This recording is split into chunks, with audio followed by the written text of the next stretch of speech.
Il est très peu utilisé comme monnaie finalement. Pas du tout, les gars, parce qu'en fait, là, encore une fois, on est trop sur un prisme occidental. Donc pour moi, je rappelle les deux utilités fondamentales du Bitcoin, c'est la réserve de valeur et effectivement l'utilité de moyens de paiement. Les Occidentaux, eux, qu'est-ce qu'ils veulent?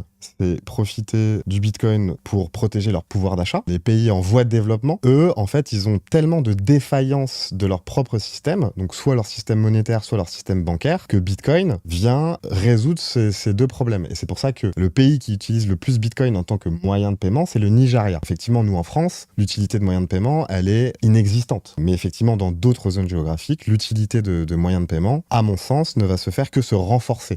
Et je prends l'exemple du Nigeria. Ils ont vu l'adoption du Bitcoin qui commençait à s'intensifier et ils ont voulu créer leur propre CBDC, monnaie digitale de banque centrale. Et ça a été une crise profonde avec des révoltes de la population parce que justement, ils sentaient que l'État allait contrôler tous leurs paiements, tous leurs flux financiers, etc. Et donc, c'est pour ça que ça a été un échec total. Donc, le Naira, qui est la monnaie du Nigeria, avait du coup sa version digitale, donc le e-Naira. Et donc, en gros, le gouvernement nigérian, en fait, s'est rendu à l'évidence qu'il fallait défiscaliser finalement le Bitcoin. Donc, c'est pas une monnaie légale au Nigeria. Je rappelle qu'en France, en théorie, lorsque tu payes quelque chose, lorsque tu payes ta bière à Surfing Bitcoin, bah, en théorie, c'est considéré comme un événement fiscal. Et donc, tu es censé payer tes fameux 30%